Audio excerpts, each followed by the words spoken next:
800 years ago, the people of Kenfig built what they thought was the perfect town right here on the coast.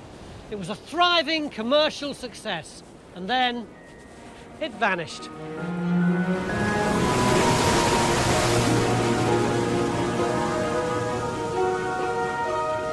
Today, we think the town lies buried somewhere under these immense sand dunes.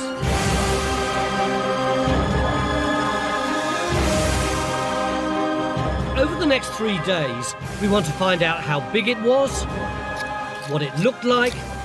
So this has to be the smart end of town. We've got a superb wall. And how the people here fought to survive. Shoot!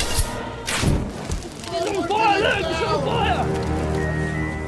So will we end up with a medieval Pompeii, or will we just be digging a load of sand? Might find a sandcastle.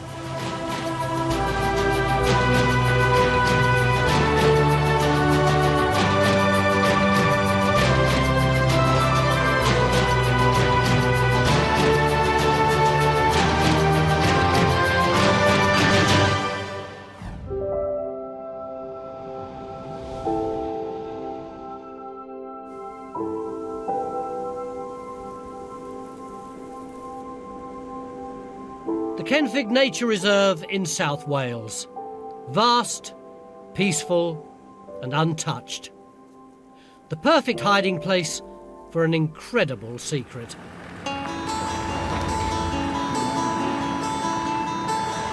Time Team's been invited onto these grassy sand dunes to hunt for a medieval town swallowed up by a natural disaster. If you go 20 metres to your left from the point you're at, I think that looks pretty good from up here with regards to the terrain. 500 years ago, a series of violent storms buried the entire coastal settlement of Kenfig under an unimaginable amount of sand, leaving only the crumbling remains of a castle and a big ditch. Yeah, that's about it. This is the edge of the grid. There. Time Team site director Francis Pryor thinks there could be an archaeological treasure trove waiting to be found here. And he's eager to get stuck in. And we can follow a level, yeah. Francis! You started already then? Yes, I have, Tony. Thing is, we've got a heck of a lot to do. There is so much archaeology here, but it's all under the sand. Look, you see it very much better when you get right up to the top and look down. Okay.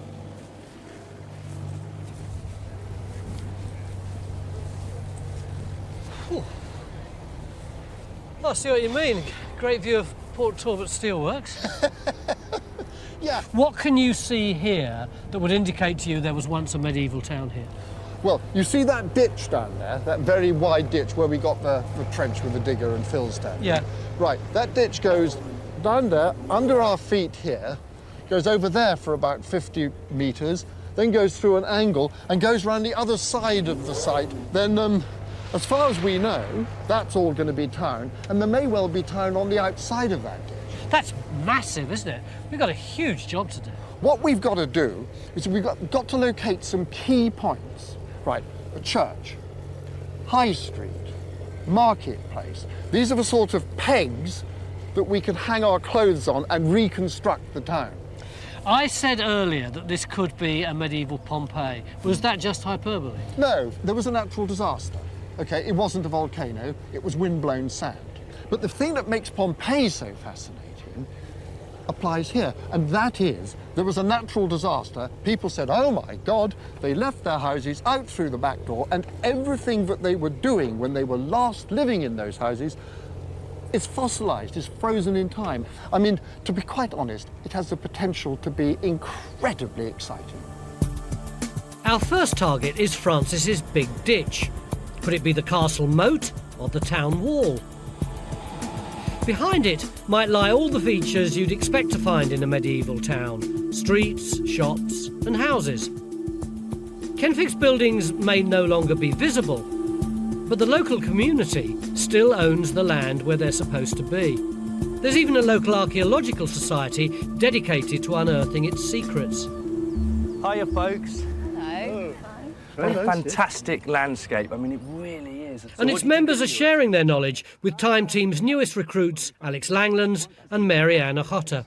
I can see why you're drawn to it. How long has the society been involved here? Coming up next year, it'll be 20 years since we started down here. And in that time, we've actually found something like 6,000 pieces of pottery. Wow. We've actually found a number of coins, Roman buckle. I mean, for me, it's really difficult to try and even conceive of what this place looked like because it's changed beyond recognition. But in your own lifetime, has the site changed? Yes, it certainly has. In the last 30, 40 years, it used to be just sand, which was very mobile and unstable and was blown about. Now, because of the growth of grasses and plants and trees, indeed, it's become much more stable. And it is very difficult to visualise what it was like in medieval times when perhaps there was no sand at all.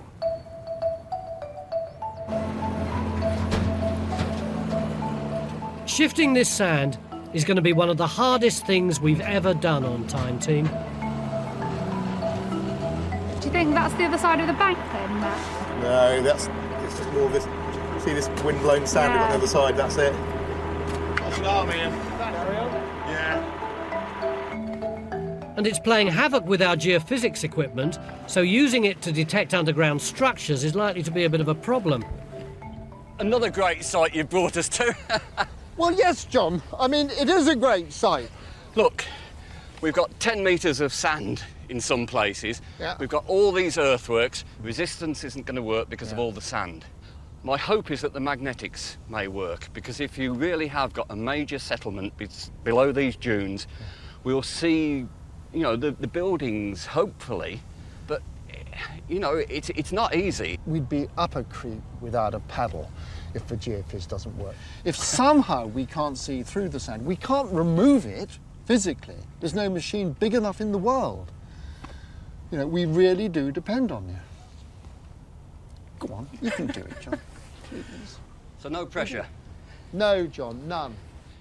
So until we know whether the geophysics is going to work, we'll have to do it the old-fashioned way. Whatever he's got is going to be underneath all this nice yellow sand, isn't it? Wait a second. Is that stone or pot? That's stone. What? That was well like a bit of pot. I'm going to wash that up. That is a piece of stone, Mo Elliott. How many years have you been in archaeology? But check this out, look. So is our crack team up to the challenge, or will it crack us? We're going to turn to an unlikely source of help, the people of medieval Kenfig. Luckily for us, they've left behind a wealth of written information about the town and their lives there. What evidence do we have for the actual establishment of Kenfig? Well, we have evidence which suggests that what we're looking at here is the establishment of an Anglo-Norman town. In other words, a town that's been introduced in the Norman expansion into South Wales about 1140. And the records themselves are giving us a fascinating picture of a sort of a society on the edge, if you like, I think, because we're very much on the frontier here. And we've got this fascinating interaction between the Anglo-Norman invaders, the introduced populations they bring into towns like Kenfig, but also the Welsh in the Highlands. And a good example, here we have extracts from the Pipe Rolls. Oh, Pipe Rolls are like charter records of accounts and stuff. Indeed. And what this specifically is showing us is the delivery of timber to effect repairs. And the reason they're needing to shore up and repair things is because we're getting a series of Welsh attacks. And that's telling us something about this tense relationship. It'll be really interesting to see if any of this is picked up in the archaeology that we get on site. Fascinating, yeah. Kenfig was something of a Wild West town. Built slap bang on the frontier dividing Norman England from medieval Wales, it was attacked and burnt again and again.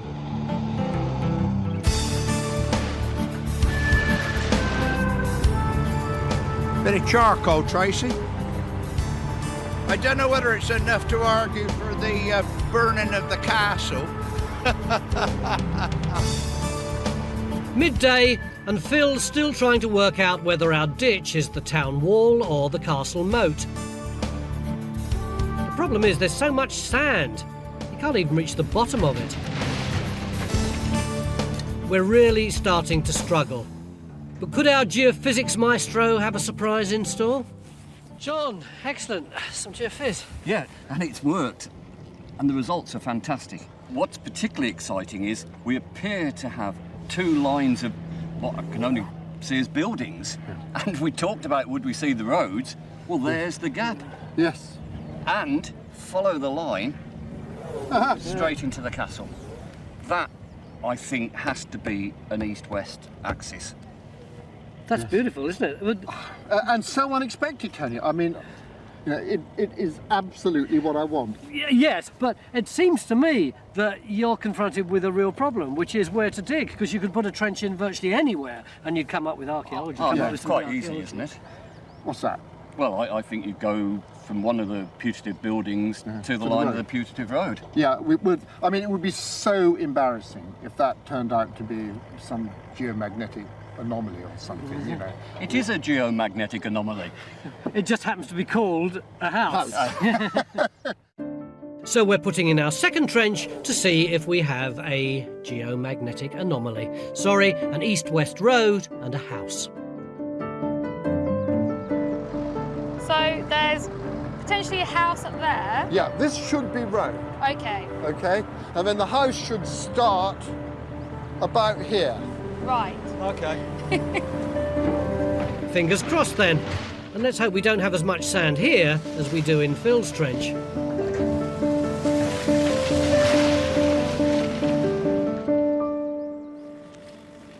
Yeah, Phil. Don't go too near the edge, Tony. Just keep well. It's funny that you should say that, because I was just going to ask you, you spent your life excavating in southern chalkland. Yeah. What's it like compared with this stuff? Oh, it's a doddle, chalk. Although sand is wonderful to play in, it's lethally dangerous to work in. You dig a hole in the sand and you simply cannot trust the size of the trench to stay up. And you get no warning when it's going to go. It will trap you around the ankles and it will gradually then it can fill up. And literally it will compress your ribs and you can be a goner. So how do you cope with that danger?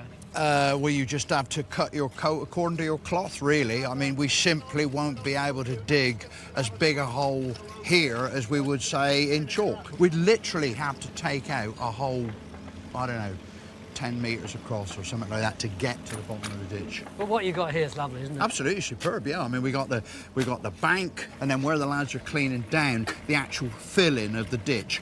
So what we want to do is burrow into that and actually excavate that and actually reveal the profile of the ditch. And is this the bank around the castle or the bank around the town? Ah, now there's a question I can't answer yet. After a whole day's digging, it feels slightly frustrating that we've only just scratched the surface. Still, over in our second trench, we may have our medieval road. That looks to me, Raksha, like you're on the money. Yeah? Yeah, we're definitely onto what looks like archaeology here. There's like charcoal flecks in there. Yeah, that is definitely archaeology. Yeah. We're also starting to get some really decent finds from both trenches. As well as our food vessels, we also have drinking vessels. I have to say, this is my favourite. Not only because I found it, but I just love the way you fit your thumbs into the holes there for the decoration. It's lovely, that bit. These jars would have contained possibly something like a weak beer. Don't do weak beer.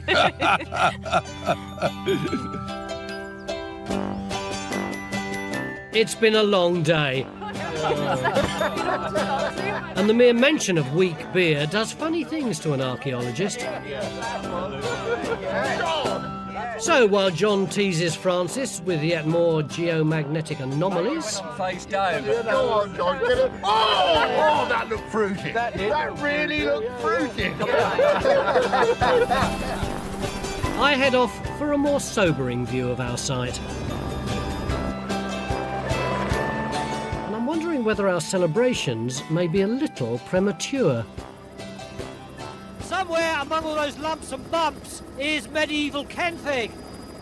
And it's almost as though from up here you can see some of the shape of the town, can't you?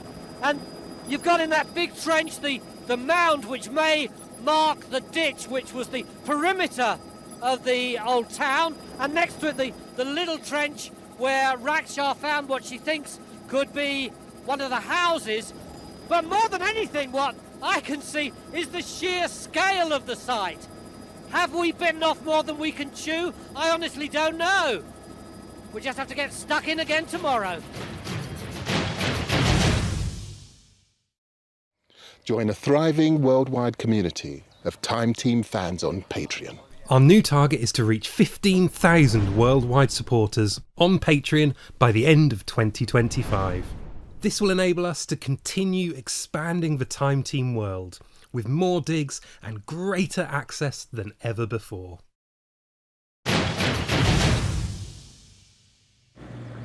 Beginning of day 2 here in South Wales, and somewhere under all these dunes is the lost medieval town of Kenfig.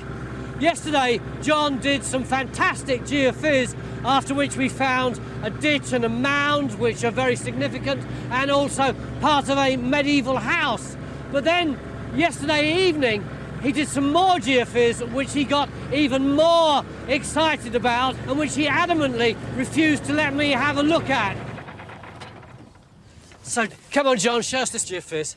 Look, we've expanded the survey now, and the results are just getting better.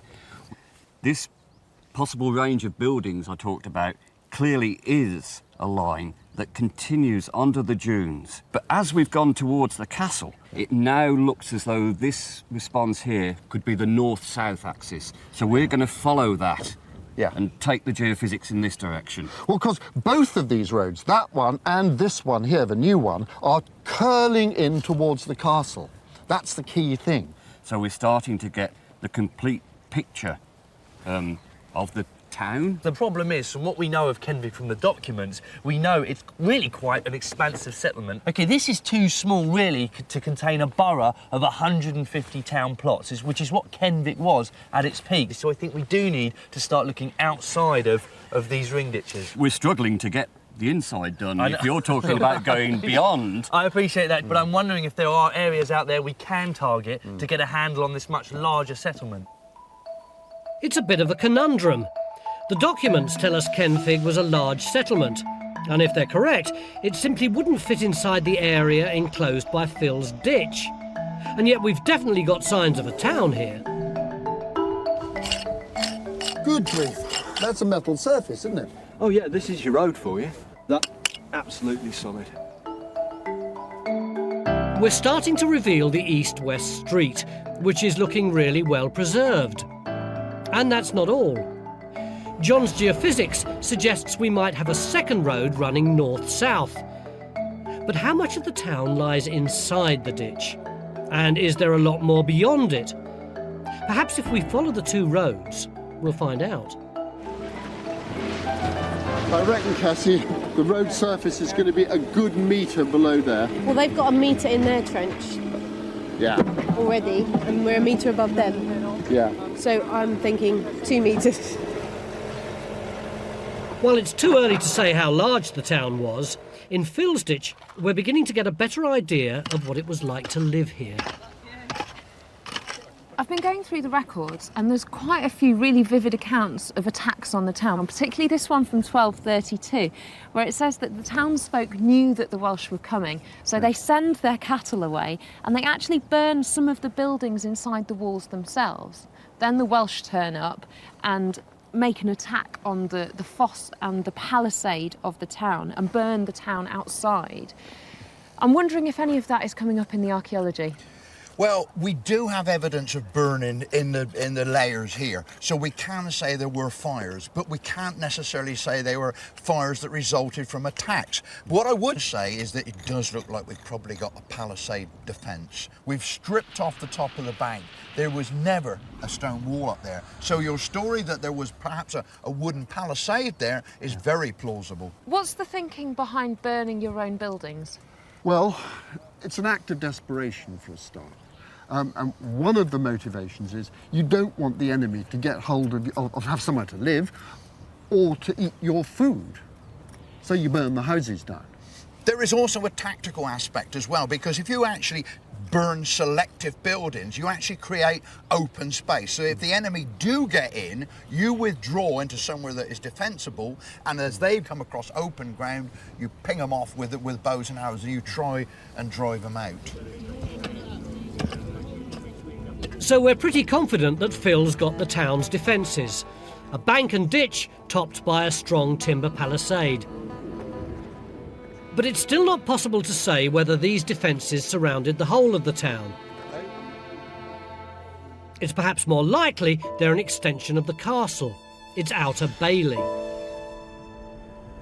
What we can say for certain is that these defences didn't always work. One of the things that struck us when we learned how Kenfig was razed to the ground time and time again was what a lot of business there must have been around for the local builders. So we thought it would be really interesting to find out how quickly we could put up a medieval house. Then we thought, no, what would be really interesting would be to see how quickly we could get one to burn. In the Hollywood version of history, a fire arrow could light up a medieval town like a Christmas tree. And then you aim and shoot. Right, OK. But did it really happen like that? In terms of like the siege warfare that we know happened here at Kenfig, at what point in the siege would these arrows be used? The fire arrows would be the second wave, because they don't go very far, because they're great heavy-headed things. And when they land in the buildings, then if there are dozens of them, then as they go off, so you've got to get to them all. Right. And if the buildings are quite high, you don't find the first one, might smoulder for hours. But if I'm the defender here, you know, I'm the Norman, I'm stood there on my keep, and I've noticed this Welshman here creeping up on the castle with his fire arrow. What sort of materials are they using to actually keep the arrows alive? You would, on the arrow, you would use something like linen, charred cloth linen, yep. And then you would light that with some accelerant or another, or possibly without accelerant at all, right. Because you're not delivering flame, Yeah. strictly speaking, you're delivering something which is on fire. What you've got to remember though, Alex, is while I'm going in there and while I'm running back, all my mates are behind me, and they're all firing at you. Yeah. A whole country full of people shooting at you. So Poor Normans. We can handle it. We don't have the time to build an entire medieval house. We've got 3 days, not 3 months. But we do have a bale of straw and 2 archaeologists dressed like a couple of pantomime extras. Prepare to eat my flames, Alex. Oh, it's good. Oh, it's very good. Oh. In theory, straw should catch fire more quickly than the thatched reed used to build medieval roofs. Oh no! No, I had the line, just not the length. But Alex and Matt's early confidence soon appears misplaced. Oh! Oh no, it's gone out! It's smouldering. It's smouldering, quick, let's see if it's going to light. Leave that for a couple of hours. Finally, the best our archers can do is to get the straw smouldering, so they resort to cheating. Here we go! It's going. Set fire to my Christian village. So at the end of the day, it's not quite how it looks in the movies. And perhaps it wasn't as easy to burn Kenfig as we think.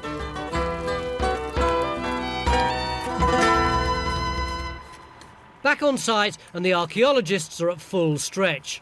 We've now got not 1, but 2 trenches looking for the north-south road. We've got an edge that's just dropping right off in here. Very uneven. It's really quite exciting, because under all this sand might also be medieval houses. And not to be outdone, Phil started to explore the area behind the defences. Rumour has it you've got a nice little find here. I've got a lovely little find. It's a very, very important find. What do you think of that?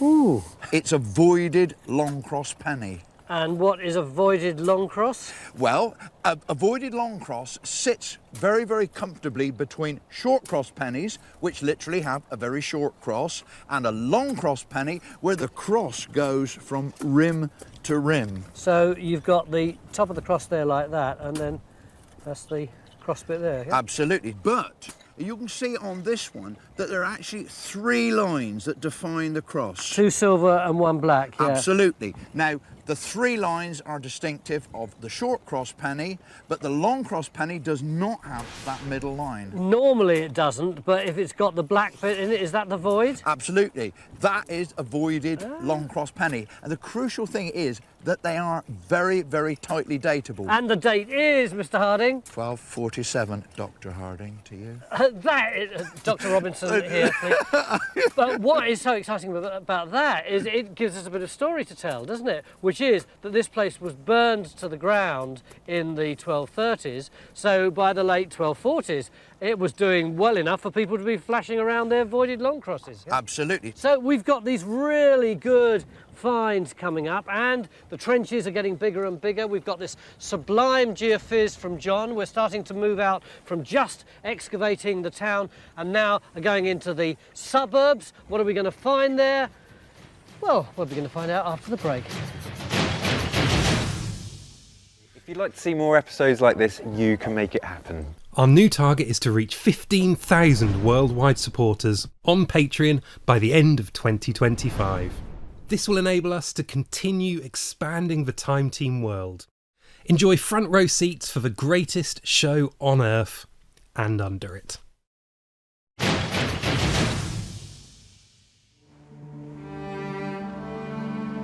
Time Team's in South Wales, hunting for the lost medieval town of Kenfig. And it's almost as if the natural disaster which buried this town 500 years ago has returned to haunt us. Yesterday when I was down here, the sun was shining and the whole place seemed like a holiday idyll. But this morning the wind picked up, the weather's changed completely, and it's not difficult to see how in medieval times the wind could have lifted a whole load of sand off this beach and dumped it on the town of Kenfig. Our problem, of course, is that we want to excavate as much of it as we can, and we've only got a day and a half left. We've now opened several trenches looking for the town's streets and houses. But the sand dunes which have built up over the centuries are really slowing us down. Cassie, this is some trench. Yeah, we need all this to get this, you see. Well, what you've got there's rather nice, isn't it? Yeah, it's great. It's really good and substantial. Really nicely made wall. It's well faced. It's a fairly large structure, and you can tell that because in this layer down here, we're getting a lot of roofing slate out, and we've got it's a nice piece of pennant sandstone with a hole through for the nail. And then what we've got that's really lovely are these, which are the ridge tiles. So they're fired tiles, they're glazed with green, they're quite smart. You can just catch that bit of glaze there. And they'd have provided a really decorative finish on the top. So, and again, signs that we're looking at a well-made building. Looks a bit black and sludgy down there. That's timber. It's not burnt timber, it's black because it's waterlogged.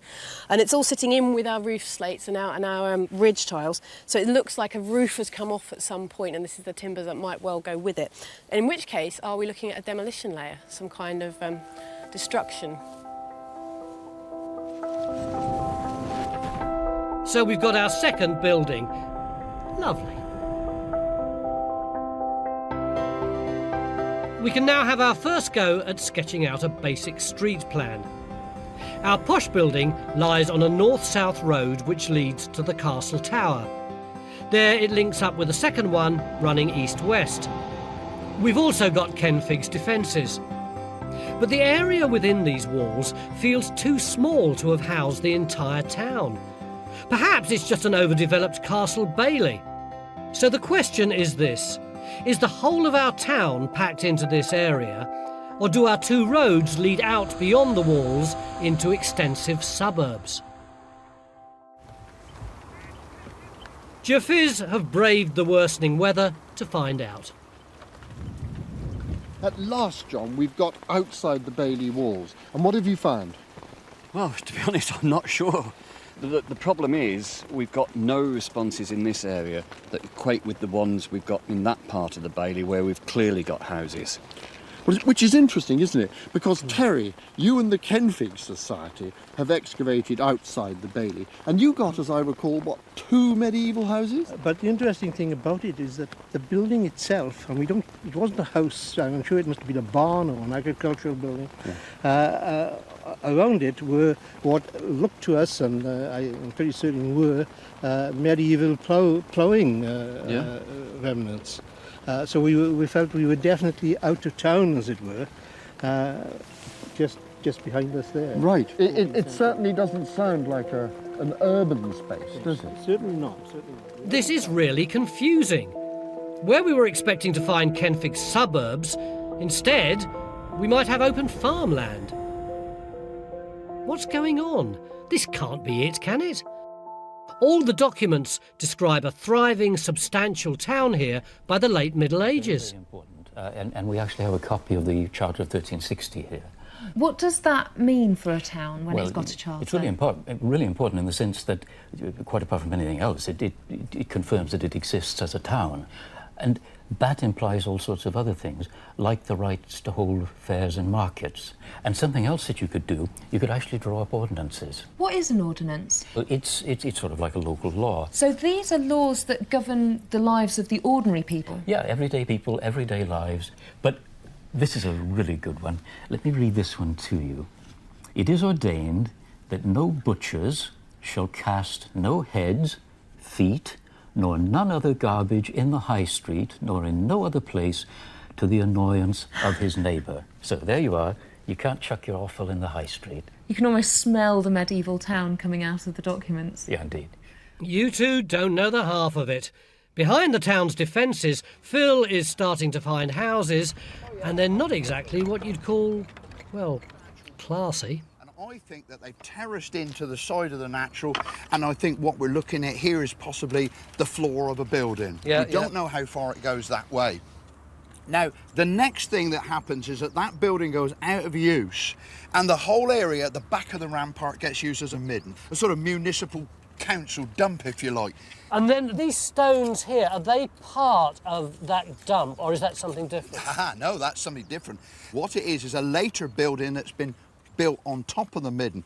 This is one wall. You can see it's pretty scabby, really. Yeah. We've got one wall there, one wall at the back there, backed into the back of the rampart, and the fourth wall coming along here. I think it's probably a workshop or something like that. So some bloke's built his workshop on a pile of poo? Well, exactly. But what I think it might mean is that the space within the Bailey was getting really quite restricted, and so they were actually having to cram buildings in just to actually get them in. It's puzzling to think that a rubbish dump behind the palisade could be considered prime real estate. If this is Kenfig's Cheapside, it's certainly situated well away from what we think are the posher parts of town, our well-preserved east-west road and the area around the castle. We've got a superb wall. And that is completely unexpected, and it is a beautiful wall as well. Look It is. I mean, I look in that little sondage you've done there. It's about, what, 6-8 courses high? Yeah. And it's proper masonry. It's the first time we've had proper masonry on this site, isn't it? It is. It's really nicely bonded, and you've got a really good face on this side. I couldn't have asked for a better wall. No. And the thing is that this wall, this I mean, I assume it's quite a grand house. And look, we're just back from the castle entrance. This has to be the sort of the slightly upmarket end of town, doesn't it? Yeah. Yes? OK. As our trenches slowly get bigger, it's clear the sand has done a fantastic job of preserving the archaeology. But there's still no sign of any suburbs beyond Kenfig's defences, and instead, we're beginning to discover quite a cramped town. So what did Kenfig look like? There's only one day left to find out.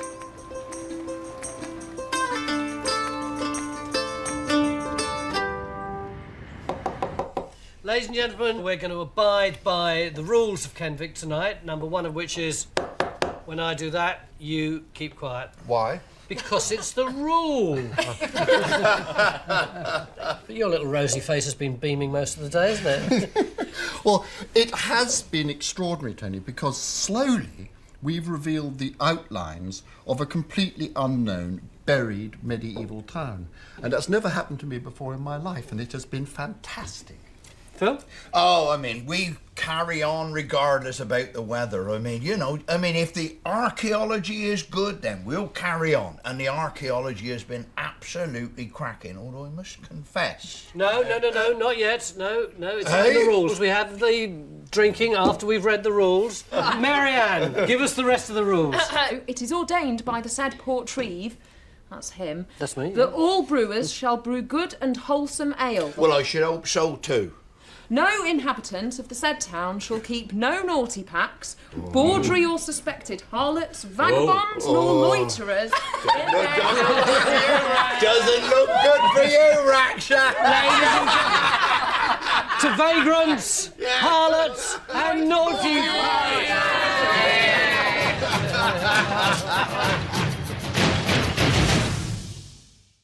Join a thriving worldwide community of Time Team fans on Patreon. Our new target is to reach 15,000 worldwide supporters on Patreon by the end of 2025.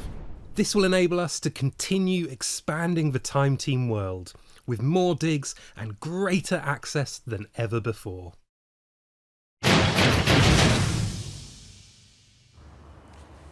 Beginning of day 3 here at Kenfig in South Wales, where we've been looking at a medieval town which lay buried underneath the sand for centuries. Up until now, we've been concentrating on the area around the castle. You can see that sand there, that's our spoil heap. And we've uncovered a town that seems pretty wealthy, lots of big houses, broad streets. But now we're going to turn our attention to beyond the castle walls. Not here, that's not archaeology, that's just a big old sand dune. But over here, really, as far as that line of trees, there ought to be shops, houses, little plots, that kind of thing.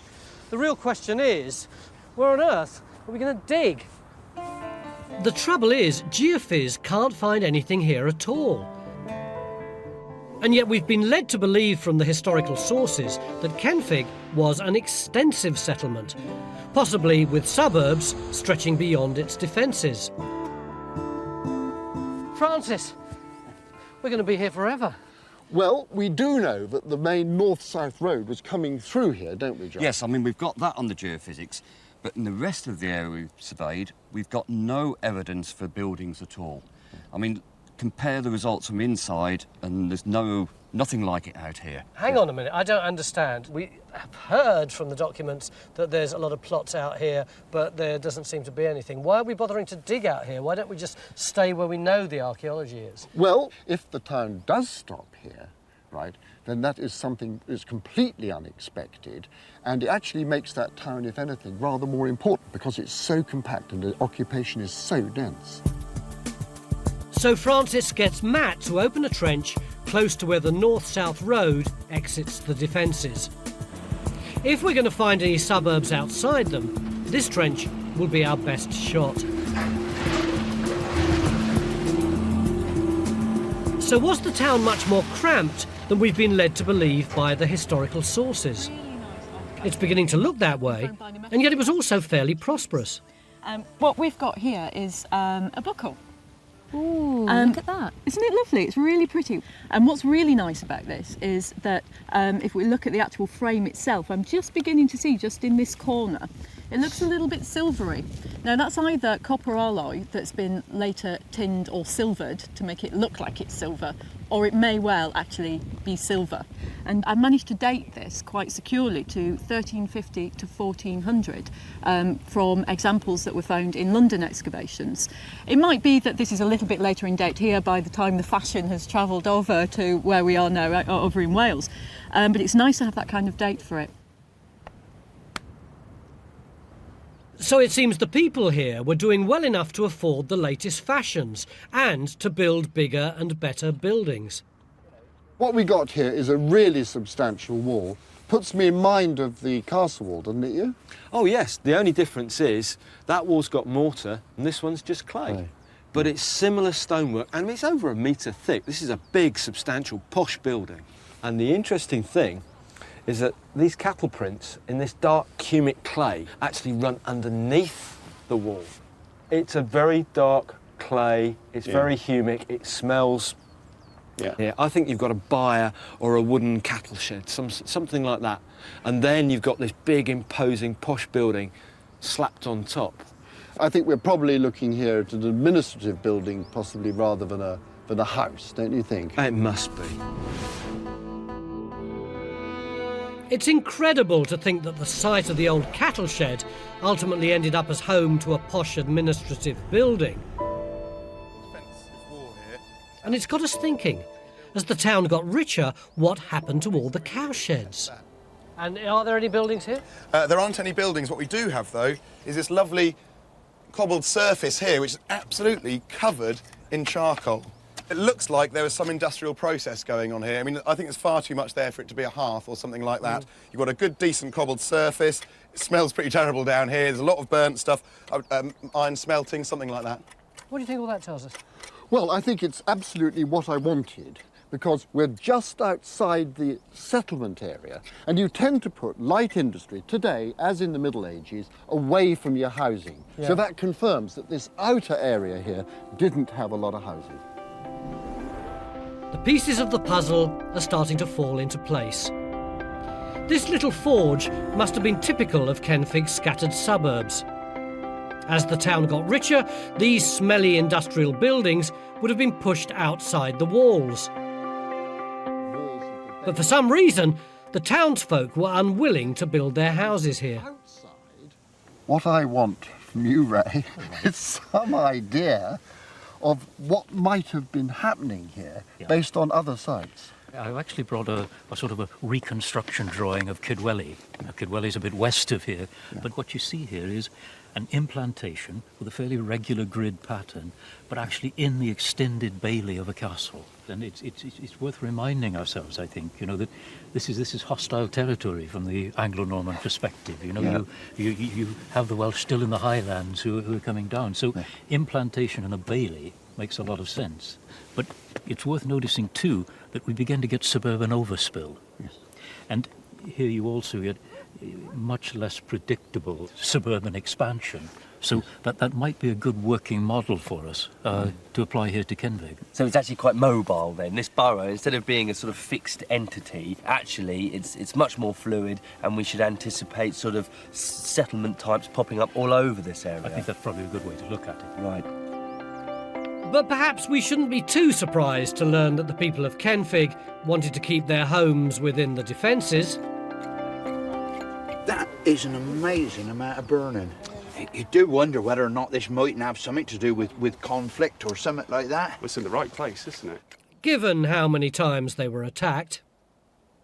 My favourite trench on the whole site has got to be this one, with the little house nestling in the lee of the big mound that went round the castle, and then this thick midden material on top of it, and another house on top of that. But it's not just me who's been so excited about this trench. All day, local people have been turning up to have a look at Phil's work. Except, Phil, you've now turned your attention to this end of the trench. Look what we've got down there. Oh, yeah, this black stuff here, yeah. Absolutely, that is intense burning, and that burning is underneath the bank. Perhaps that burning is an event in history, an attack on the castle, and as a result of that, they actually strengthened, or actually built for the first time, this massive bank. Well, we can't prove that, but it is a nice story, isn't it? So although Kenfig never dared to expand far beyond the castle's defensive palisade, its people were a resilient bunch. Each time their town was destroyed, they simply rebuilt it.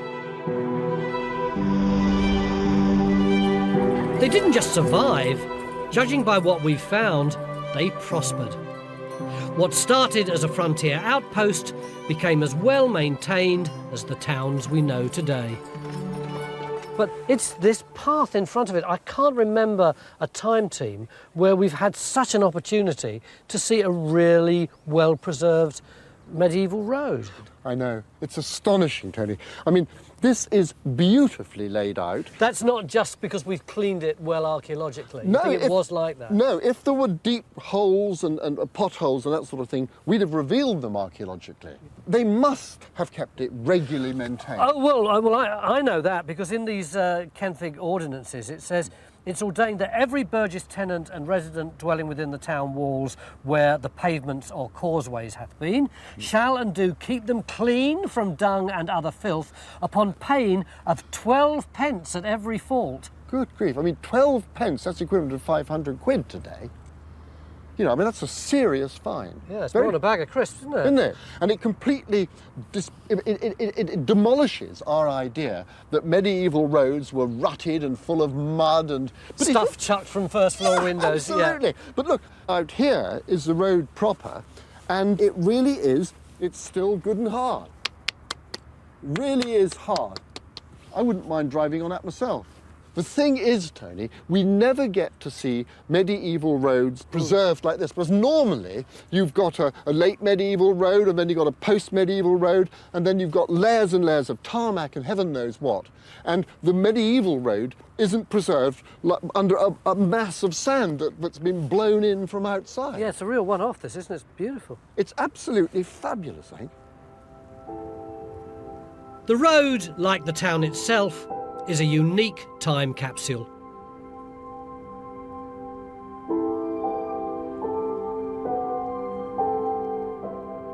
The sand ultimately forced Kenfig's inhabitants to abandon their homes, but it's allowed us to retell the town's history.